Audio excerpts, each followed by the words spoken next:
네, 안녕하세요. 고승은입니다. 더 정확하고 쉽게 설명드리기 위해 더 많이 찾아보고 공부하고 질문하겠습니다. 과거 기자였던 시절보다 더 노력하겠습니다. 영상은 컴퓨터 실력이 안 되어서 잘 못 만들지만 원고만큼은 더욱 알차게 쓰겠습니다. 엄중히 이낙연이 이재명 대표 등을 공격할 때마다 쓰는 카드가 도덕성 드립입니다. 수구 언론이 그러듯 이재명에게 사법 리스크 프레임을 씌우고 돈봉투 의혹에 거론되는 더불어민주당 의원들을 공격하며 자신은 아주 도덕적인 삶을 살고 있는 것처럼 우기고 있는 건데요.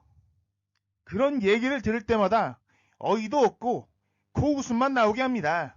이 같은 엄중이의 드립에 조상호 민주당 법률위원회 부위원장은 28일 뉴스토마토 노영희의 뉴스인사이다에 출연해 지금 검찰에서 쓰는 언어와 동일한 언어를 사용한다라며 주일에 재판 서너 번 한다. 이것도 똑같다. 한동훈 비대위원장도 그 얘기한다.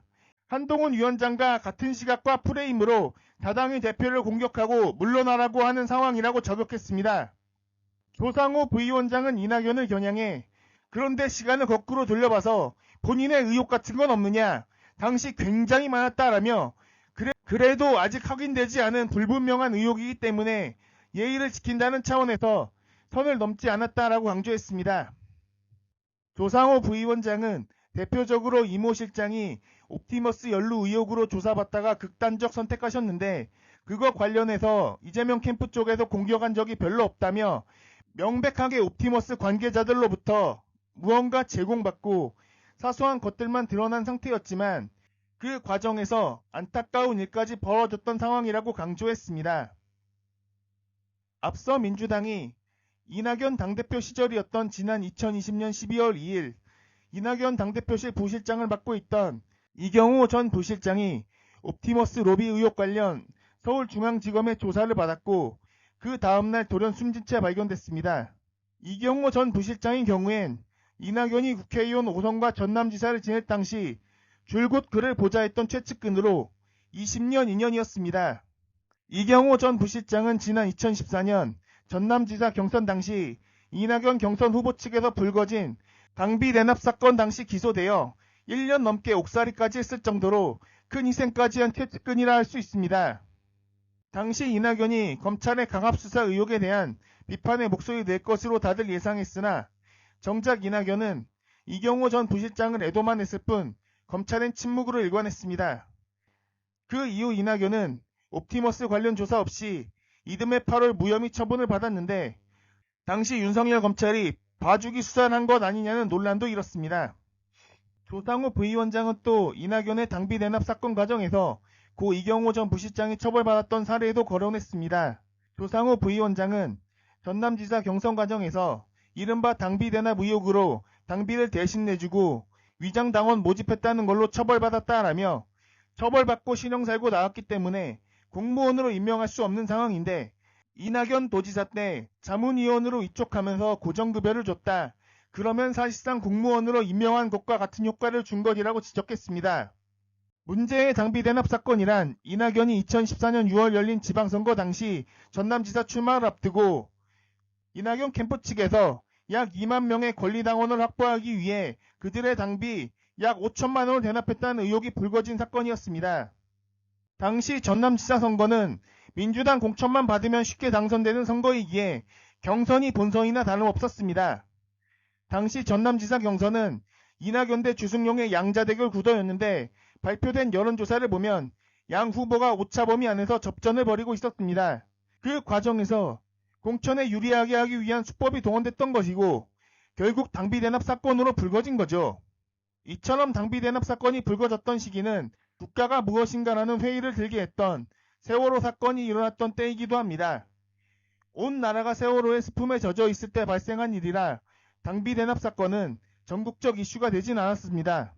당시 이낙연 측의 당비 대납 사건으로 처벌받은 이들은 무려 10여 명에 달하는 것으로 알려집니다. 문재인 정부가 들어선 지난 2017년 5월 이낙연 국무총리 청문회가 열렸는데 곽상도 당시 자유한국당 의원은 청문회 보도자료에서 이낙연 후보자는 당비 대납 전과자로 내몰린 측근들이 교도소에서 출소하자 요직에 중용했다라며 당원 2만여 명의 당비 4,500여만 원을 대납한 혐의로 기소된 전 선거 캠프 관계자, 비서관 등 13명이 실형을 선고받은 바 있다라고 한 바 있습니다. 당비 대납 사건 재판을 다룬 당시 기사들을 보면 피고인들이 서로 지시를 주고받으며 당원들의 당비를 대납했다는 혐의 모두를 인정했다고 기록되어 있습니다. 그러나 정작 수혜를 입었던 몸통인 이낙연은 검찰의 칼날을 피해 공천도 무사히 받았고 전남지사에도 쉽게 당선됩니다. 그 밖에도 이낙연은 경선 당시 경쟁 후보인 주승용의 박사학위 학점 이수와 관련해 허위사실을 공표한 혐의로 고발됐지만 검찰로부터 무혐의 처분을 받았으며 또 사전선거 운동을 한 혐의로도 검찰에 송치됐지만 역시 기소되지 않았습니다. 이미 이때부터 무언가 있었나 봅니다. 개인적으로 이낙연의 많은 의혹들 중 당비 대납 사건을 최악이라고 생각합니다. 이 사건은 경선 조작이나 다름없는 행위이자 민주주의 자체를 파괴하는 행위였기에 엄중한 처벌 대상이 확실했던 것이고 무려 10여 명이나 처벌받았던 이유이기도 하죠. 그런데 정작 후보였던 이낙연만큼은 처벌을 피했던 겁니다. 사실 이때부터 검찰에 봐주기가 있었던 것이 아니냐는 합리적 의심이 나올 만한 이유죠. 이렇게 심각한 당비 대납 건인데도 이낙연이 소환조사나 압수수색 당했다는 내용은 찾아볼 수가 없네요. 정작 이낙연의 선거운동을 돕다가 기소된 노종석 전 전남도 의원은 벌금형을 선고받고 의원직을 잃었으며 그 이듬해 안타깝게 세상을 떠났습니다. 만약 이런 치명적 사건이 이재명 측에게 있었더라면 이재명은 과연 어떻게 됐을까요? 이재명이 아니라 다른 정치인이었어도 바로 정치생명 끝장났을 겁니다. 이낙연은 이 같은 치명적 사건이 있었음에도 검찰을 믿고 이런 도덕성 드립을 치나 봅니다. 또 아까 언급했듯 이낙연은 고 이경호 전 부실장을 비롯해 당비 대납 사건으로 처벌받았던 이들을 전남지사 시절 산하기관에 취직시키며 보훈 인사 구설에까지 휘말렸었고요. 조상호 부위원장은 또 이낙연에 대해 전남지사 시절 여수 경도개발 관련 민간에게 그대로 사업권을 넘겼던 일에 대한 의혹, 또 전남도 산하기관인 전남도시개발공사에서 이낙연의 배우자가 그린 그림들을 비싼 값에 강매했다는 의혹 등도 언급했습니다.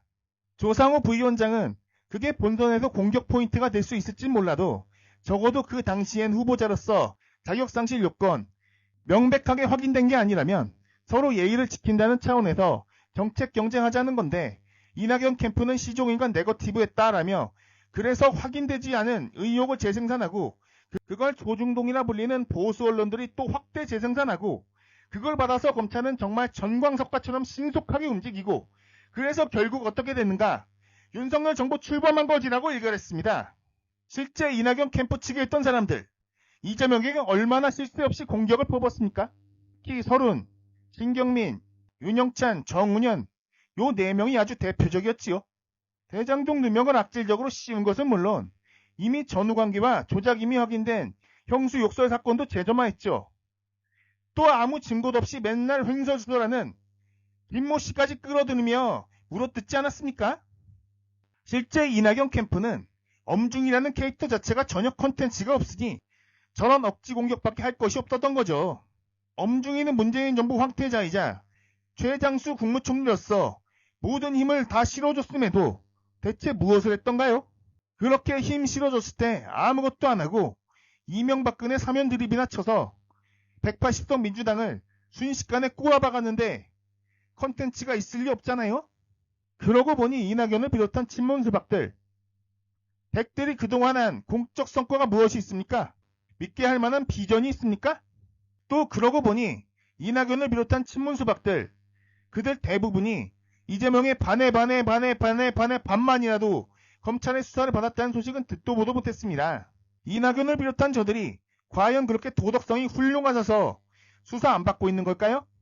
저들이 유난히 이재명에게 날뛰는 걸 보면 검찰에 무언가 약점이 잡혔거나 아니면 애초부터 같은 편이거나 이렇게 합리적으로 의심이 가지 않습니까? 윤석열 수사 검찰이 자신들의 정적인 이재명이나 송영길 등을 제거하려 부단히 애쓰고 있는데 속으론 열렬히 응원하는 거 아닙니까? 앞으로도 더욱더 알찬 원고로 찾아뵙겠습니다. 여러분 오늘도 감사합니다.